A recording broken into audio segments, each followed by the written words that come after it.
നമ്മുടെ കർത്താവായ യേശു ക്രിസ്തുവിന്റെ നിസ്തുല്യമായ നാമത്തിൽ നിങ്ങൾക്കെല്ലാവർക്കും വീണ്ടും എൻ്റെ സ്നേഹ വന്ദനങ്ങൾ.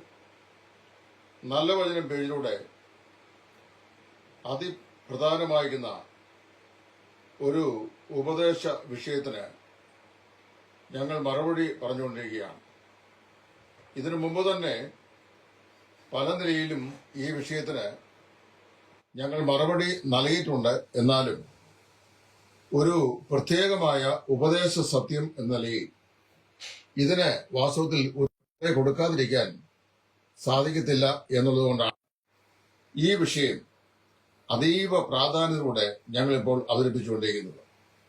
കാൽവിനിസം എന്ന് പറയുന്ന വിപരീത ഉപദേശത്തിന്റെ വിശുദ്ധ വേദപുസ്തക അടിസ്ഥാനത്തിലുള്ള വിശദീകരണമാണ് ഞങ്ങൾ ഇവിടെ നൽകുന്നത്. കഴിഞ്ഞ ദിവസത്തെ വീഡിയോയിൽ ആദ്യത്തെ സെഗ്മെന്റ് എന്ന നിലയിൽ ടോട്ടൽ ഡിപ്രൈവേറ്റി അതെന്താണ് എന്ന് ചിന്തിക്കുവാൻ ദൈവം നമ്മെ സഹായിച്ചു. വാസ്തവത്തില് ഇവിടെ ഇന്ന് ഞാൻ പറയാൻ പോകുന്നത് അൺകണ്ടീഷണൽ എലക്ഷൻ എന്ന വിഷയമാണ്. ടുലീപ്പ് എന്ന് പറയുന്ന കാൽവിന്റെ ദൈവശാസ്ത്ര വീക്ഷണത്തിലെ total depravity, unconditional election, limited atonement, irresistible grace, perseverance of saints, ഇതാണ് നമ്മുടെ പഠനത്തിന് നമ്മൾ വിധേയമായിക്കൊണ്ടിരിക്കുന്നത്. അതിൽ ടോട്ടൽ ഡിപ്രൈവേറ്റി, സമ്പൂർണമായ അധപ്പതനം എന്നാൽ എന്താണ് എന്ന് വിശുദ്ധ വേദപുസ്തകത്തിന്റെ അടിസ്ഥാനത്തിൽ നാം ചിന്തിച്ചു കഴിഞ്ഞു. ഇന്ന് വാസ്തവത്തില് അതിന്റെ രണ്ടാമത്തെ അക്ഷരം പ്രതിദാനം ചെയ്യുന്ന ഉപദേശ വിഷയം അൺകണ്ടീഷണൽ എലക്ഷൻ, അതായത് വ്യവസ്ഥാപിതമല്ലാത്ത തെരഞ്ഞെടുപ്പ്. വിശുദ്ധ വേദപുസ്തകത്തിൽ നാം വായിക്കുമ്പോൾ ഇങ്ങനെ വായിക്കുന്നു: ദൈവം നമ്മെ ലോകസ്ഥാപനത്തിന് മുമ്പ് പ്രിയനായവനിൽ തെരഞ്ഞെടുത്തു. എഫേസ് ലേഖനം അതിന്റെ 1-ാം അധ്യായത്തിന്റെ 4-ാം വാക്യം. അപ്പോസ്തലനായ പൗലോസ് എഫേസോസിലെ വിശുദ്ധന്മാർ പറയുകയാണ്, ജാതികളും വിഗ്രഹാരാധികളും ദൈവമില്ലാത്തവരും വിശ്വാസമില്ലാത്തവരും പ്രത്യാശയില്ലാത്തവരും ഇസ്രായേൽ പൗരതയോട് സമ്മതമില്ലാത്തവരും വാഗ്ദത്തത്തിന്റെ നിയമങ്ങൾക്ക് അന്യരും പരദേശികളുമായിരുന്ന ഈ ജനതയെ ദൈവം എന്ത് ചെയ്തു? ലോകസ്ഥാപനത്തിന് മുമ്പേ കർത്താവായ യേശു ക്രിസ്തുവിൽ തെരഞ്ഞെടുത്തു. പത്രോസിന്റെ ലേഖനത്തിലും 1-ാം അധ്യായത്തിൽ ഈ തെരഞ്ഞെടുക്കപ്പെട്ട വൃതന്മാരായവർക്ക് എഴുതുന്നത് എന്നൊരു പ്രയോഗമുണ്ട്. ഇതുകൂടാതെ വേദപുസ്തകത്തിന്റെ പല പ്രവിശ്യകളിലും തെരഞ്ഞെടുക്കപ്പെട്ടവർ എന്നുള്ള നിലയിൽ, മുൻനിയമിക്കപ്പെട്ടവർ എന്നുള്ള നിലയിൽ വിശ്വാസികളെ സംബന്ധിച്ച് ദൈവത്തിന്റെ പരിശുദ്ധാത്മാവ് പ്രതിപാദിക്കുന്നുണ്ട്. അങ്ങനെ വരുമ്പോൾ ജോൺ കാൽവിൻ വാസ്തുവിൽ പഠിപ്പിച്ചത്, ദൈവം ഈ ഭൂമിയിലുള്ള സകല ആളുകളിലും വെച്ച് ഒരു കൂട്ടം ആളുകളെ നിത്യജീവനായും ഒരു കൂട്ടം ആളുകളെ നിത്യശിക്ഷാവിധിക്കായും നിത്യതയ്ക്ക് മുമ്പ് തന്നെ തെരഞ്ഞെടുത്തിരിക്കുന്നു. അത് തന്റെ സർവാധികാരികതയുടെ അടിസ്ഥാനത്തിലാണ്. അതായത് ദൈവം സോവറൈൻ ആയതുകൊണ്ട് സർവാധികാരിയാകുന്ന ദൈവം തന്റെ സന്തോഷത്തിനു വേണ്ടി, തന്റെ പ്രസാദത്തിനു വേണ്ടി, തന്റെ ഇഷ്ടപ്രകാരം ഈ രക്ഷിക്കപ്പെടുന്ന ആളുകളുടെ അല്ലെങ്കിൽ വീണ്ടെടുക്കപ്പെടുന്ന ആളുകളുടെ അനുവാദമോ അവരുടെ ഇഷ്ടമോ ഒന്നും നോക്കാതെ തന്റെ സോവറൈൻ പ്രഷറിൽ ദൈവം ഒരുപറ്റം ആളുകളെ നിത്യജീവനായി തിരഞ്ഞെടുത്തുവെന്നാണ്. അപ്പോസ്തല പ്രവൃത്തികളുടെ പുസ്തകത്തിൽ പൗലോസ് അപ്പോസ്തലന്റെ പ്രസ്താവനയിൽ ഇതിന് ഉപോദ്ബലമായി കാൽവിനിസ്റ്റുകൾ ഉപയോഗിക്കാറുണ്ട്. നിത്യജീവനായി നിയമിക്കപ്പെട്ടവർ എല്ലാവരും വിശ്വസിച്ചു എന്നുള്ള പ്രയോഗം. അപ്പൊ ഈ വാക്യങ്ങളെ എല്ലാം നമ്മൾ ക്രോഡീകരിക്കുകയും വിശുദ്ധ യോഹന്നാന്റെ സുവിശേഷത്തിൽ നമ്മുടെ കർത്താവായ യേശു ക്രിസ്തു പറഞ്ഞ വചനം കൂടെ അതോട് ചേർത്ത് വെച്ച് ചിന്തിക്കുകയും ചെയ്യുമ്പോൾ, നിങ്ങൾ എന്നെ തിരഞ്ഞെടുത്തല്ല, ഞാൻ നിങ്ങളെ തിരഞ്ഞെടുത്താകുന്നു എന്നും എന്റെ പിതാവ് എന്റെ കയ്യിൽ ഏൽപ്പിച്ചുള്ളത് ഒന്നുപോലും നഷ്ടമാകാതെ ഒടുക്കത്തെ നാളിൽ ഞാൻ അവരെ ഉയർപ്പിക്കുമെന്നും പറഞ്ഞിട്ടിരിക്കുകയാൽ, വാസ്തവത്തിൽ വിശ്വാസികളായ ആളുകൾ അവരുടെ രക്ഷയ്ക്ക് വേണ്ടി അവരുടെ ഭാഗത്തുനിന്ന് യാതൊരു വിധമായിട്ടുള്ള പ്രവർത്തനങ്ങളോ അല്ലെങ്കിൽ പ്രതികരണങ്ങളോ ഉണ്ടാകേണ്ട ആവശ്യമില്ല, ഉണ്ടായിട്ടില്ല, ഉണ്ടാകുകയുമില്ല.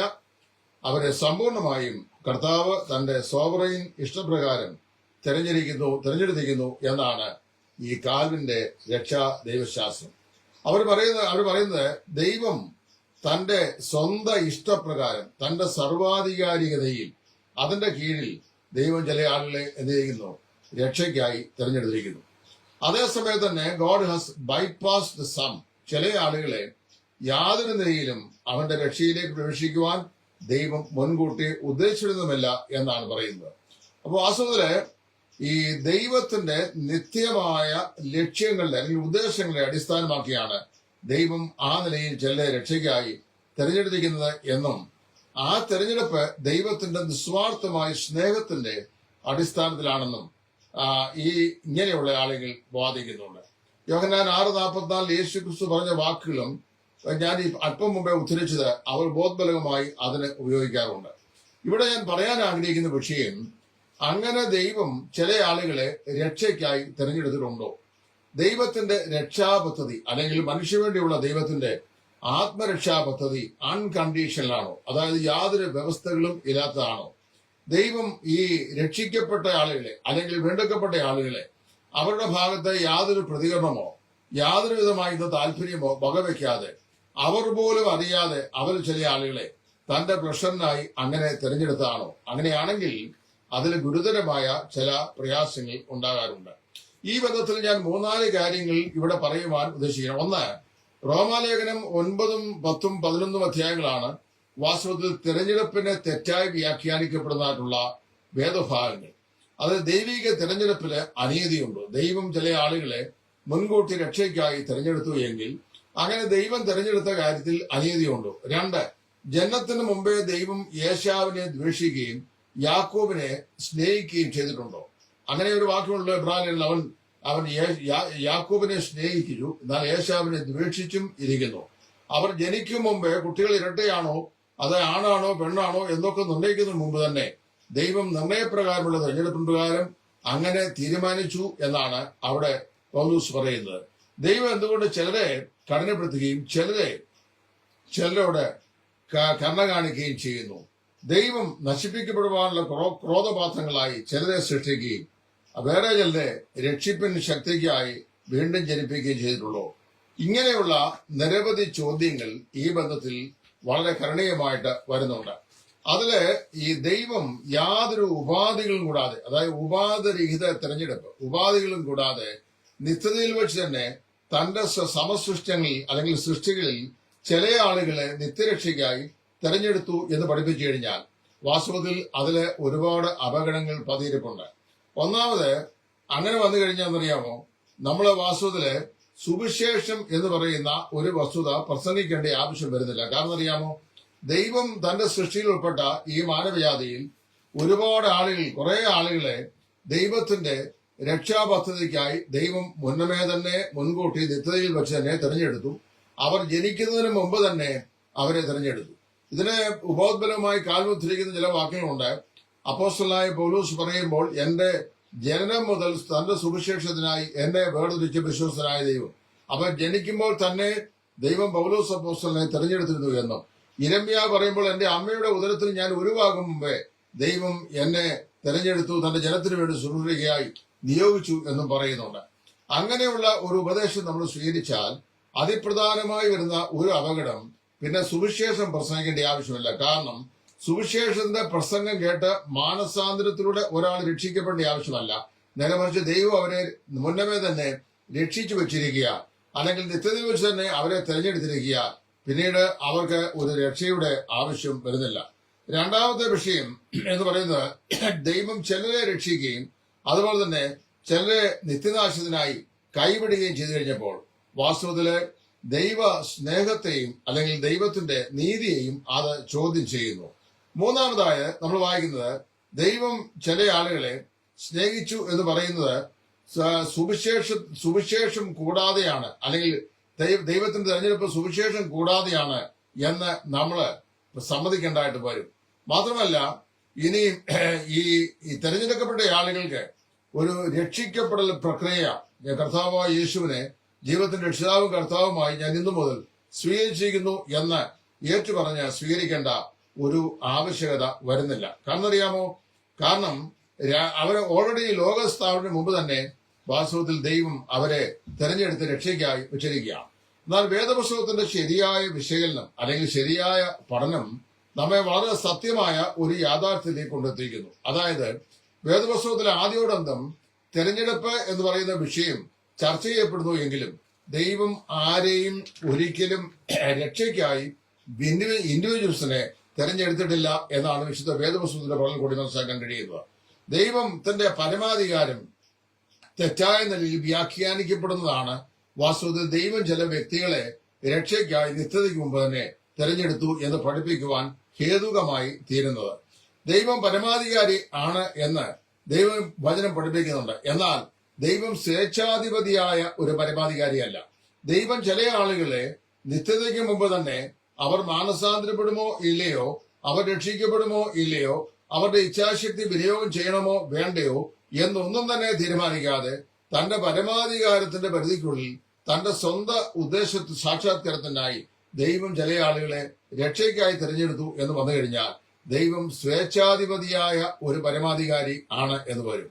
പകരം ദൈവത്തെക്കുറിച്ച് വിശുദ്ധ വേദോസം പറയുന്നത് അവിടുന്ന് കരുണയും ദയയും ദീർഘക്ഷമയും ഉള്ള പക്ഷപാതരഹിതനായ പിതാവാണെന്നാണ്. അതായത് ഒരു മനുഷ്യരോടും മുഖപക്ഷം കാണിക്കുന്നില്ല. ദൈവം ആരോടും മുഖപക്ഷം കാണിക്കുകയോ ആരോടും പക്ഷപാതപരമായി പെരുമാറുകയോ ചെയ്യുന്നില്ല.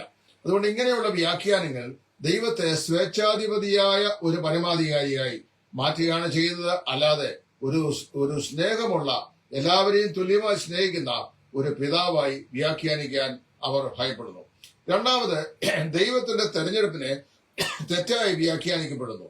ദൈവിക തെരഞ്ഞെടുപ്പിനെ പറ്റി തിരുവചനം സ്പഷ്ടമായി പഠിപ്പിക്കുന്നുണ്ട് എന്നുള്ളത് ശരിയാണെങ്കിലും റോമാലയത്തിൽ പറയപ്പെടുന്ന പോലെയുള്ള 9-ാം അധ്യായത്തിൽ ദൈവത്തിന്റെ തെരഞ്ഞെടുപ്പിനെ ലോകസ്ഥാപനത്തിന് മുമ്പേ ചില നിത്യജീവനായിട്ടും ചില നിത്യശിക്ഷാവധിക്കായി ദൈവം തെരഞ്ഞെടുത്തിരിക്കുന്നു. അല്ലെങ്കിൽ നിത്യജീവനായി തെരഞ്ഞെടുക്കപ്പെട്ടവരെ തന്റെ സ്വാർത്ഥ പരമാധികാരത്തിൽ അങ്ങനെ ചെയ്തിരിക്കുന്നു.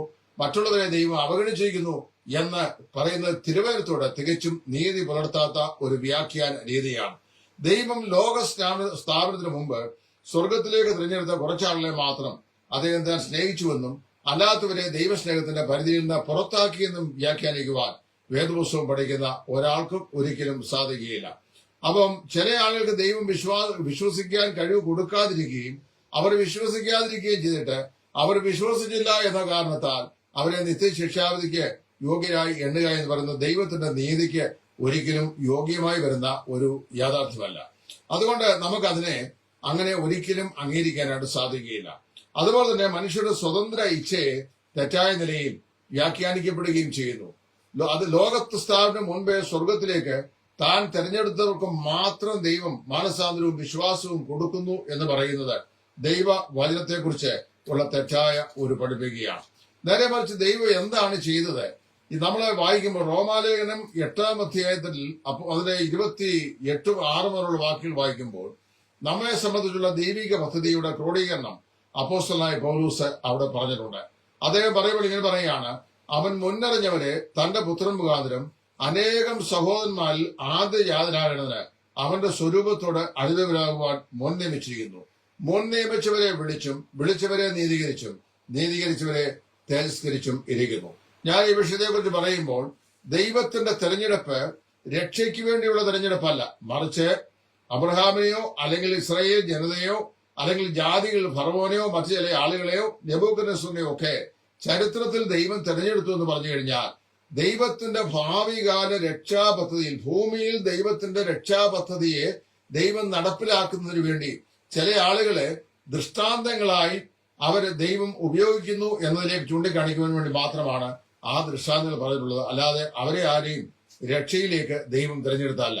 ഉദാഹരണമായി പറഞ്ഞാൽ കഴിഞ്ഞാൽ എന്റെ ദാസനായ കോരേശ് എന്റെ ഇഷ്ടം നിവർത്തിക്കുന്നു പറഞ്ഞാൽ കോരേശ് രക്ഷിക്കപ്പെട്ടവനാണെന്നോ നിത്യതയ്ക്ക് മുമ്പേ അദ്ദേഹം ദൈവത്തിന്റെ രക്ഷാപദ്ധതിയിലേക്ക് കടന്നു വന്ന ആളാണെന്നോ ഒരിക്കലും നമുക്ക് മനസ്സിലാക്കുവാൻ കഴിയുകയില്ല. അതുകൊണ്ട് നമ്മളോട് മനസ്സിലാക്കേണ്ട ഏറ്റവും പ്രധാനപ്പെട്ട വിഷയം, ദൈവം നമ്മെ തെരഞ്ഞെടുത്തു എന്ന് പറയുന്നത് ദൈവത്തിന്റെ മുന്നറിവിന് ഒത്തമണമാണ്. എന്താണ് ഈ മുന്നറിവ്? ദൈവത്തിന്റെ മുന്നറിവിനെ ഒഴിച്ചു നിർത്തി നമുക്ക് ദൈവത്തിന്റെ മുൻ നിയമനത്തെയോ ദൈവത്തിന്റെ തെരഞ്ഞെടുപ്പിനെയോ പഠിക്കുന്നത് വളരെ അപകടകരമാണ്. ദൈവം സർവജ്ഞാനിയാണ്, അതേസമയത്ത് നാം എല്ലാവരും കേവലം ജ്ഞാനമുള്ള ആളുകളാണ്. ദൈവത്തിന് എല്ലാ കാര്യങ്ങളും അറിയാം. അതായത് മുമ്പും പിമ്പും ഇപ്പോഴുമുള്ള കാര്യങ്ങളെ ഒരുപോലെ ഒരു സമയത്ത് അറിയാൻ കഴിയുന്നവരാണ് ദൈവം. ഇനി ഏറ്റവും പരമപ്രധാനമായ ചിന്ത എന്ന് പറയുന്നത് മനുഷ്യൻ കാലത്തിനും സമയത്തിനും ബൗണ്ടാണ് എന്ന് പറഞ്ഞു കഴിഞ്ഞാൽ സ്ഥലകാല പരിമിതിയിൽ ഒതുങ്ങുന്നവനാണ് സൃഷ്ടിയായ മനുഷ്യൻ. എന്നാൽ സൃഷ്ടിതാവായ ദൈവം സ്ഥലകാല പരിമിതിക്ക് അപ്പുറമാണ്. അത് God is not bound by space and time. ദൈവം സ്ഥലകാല പരിമിതിക്ക് അതീതനായി കഴിയുന്നതുകൊണ്ട് ഈ സ്ഥലകാല പരിമിതിയിൽ ജീവിക്കുന്ന നമുക്ക് ഇന്നലെ, ഇന്ന്, നാളെ എന്നിങ്ങനെ കാലത്തിന് 3 പ്രവിശ്യയുള്ളതുപോലെ ദൈവത്തിന് കാലമില്ലാത്തതുകൊണ്ട് കാലത്തിന്റെ 3 പ്രവിശ്യകളും ദൈവത്തിന് ബാധകമല്ല. അതുകൊണ്ടാണ് ഇബ്രാഹിം ലേഖനത്തിൽ അപ്പോസ്തലനായ പൗലോസ് പറയുമ്പോൾ യേശു ക്രിസ്തു ഇന്നലെയും ഇന്നും എന്നേക്കും അനന്യൻ തന്നെ. അതായത് Jesus Christ the same yesterday today and for ever. അപ്പൊ കർത്താവായ യേശു ക്രിസ്തുവിന് അല്ലെങ്കിൽ ദൈവത്തിന് ഇന്ന് എന്ന് പറയുന്നത് മാത്രമേ ഉള്ളൂ. അതായത് നീ എന്റെ പുത്രൻ, ഇന്ന് ഞാൻ നിന്നെ ജനിപ്പിച്ചു എന്ന് പറഞ്ഞു കഴിഞ്ഞാൽ നിത്യതയിൽ കുറെ സംവത്സരങ്ങൾക്കോ യുഗങ്ങൾക്കോ കാലങ്ങൾക്കോ മുമ്പേ കർത്താവായ യേശുവിനെ മരിച്ചവരിൽ നിന്ന് ദൈവം ഉയർത്തെൽപ്പിച്ചു എന്നല്ല, മറിച്ച് ദൈവം എന്നും ഇന്നിൽ സ്ഥിതി ചെയ്യുന്നവനാണ്. അതായത് ദൈവത്തിന് സ്ഥലകാല പരിമിതിയില്ല. സ്ഥലകാല പരിമിതികൾക്ക് അതീതനായ ദൈവം എക്കാലവും സ്ഥിതി ചെയ്യുന്നവനാകിയാൽ God is ever living today. ദൈവം എന്നും സ്ഥിതി ചെയ്യുന്ന ഇന്നലാണ്. അതുകൊണ്ട് ദൈവത്തിന് ഇന്നലകളില്ല, ദൈവത്തിന് നാളുകളുമില്ല.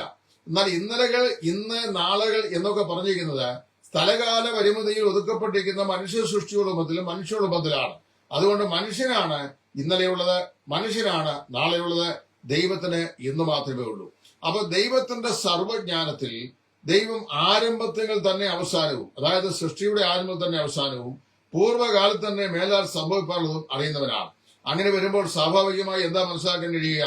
ദൈവം വാസ്തവത്തിൽ ഞാനും നിങ്ങളും ദൈവത്തിന്റെ സ്നേഹം സർവ്വലോകത്തോടുള്ള സ്നേഹമാണ്. വിശുദ്ധ യോഹന്നാന്റെ സുവിശേഷം 3:14 വായിക്കുന്നു, അവൻ തന്റെ ഏകജാതനായ പുത്രനിൽ വിശ്വസിക്കുന്ന ഏവനും നശിച്ചു പോകാതെ നിത്യജീവൻ പ്രാപിക്കേണ്ടതിന് ദൈവം അവനെ നൽകുവാൻ തക്കോണം ലോകത്തെ സ്നേഹിച്ചു. അപ്പൊ ദൈവസ്നേഹം നിത്യതയ്ക്ക് മുമ്പേ തെരഞ്ഞെടുക്കപ്പെട്ട ഒരുപിടി ആളുകളിലേക്ക് മാത്രമുള്ളതല്ല, മറിച്ച് സർവ്വലോകത്തോടുമുള്ള ദൈവത്തിന്റെ സ്നേഹമാണ്.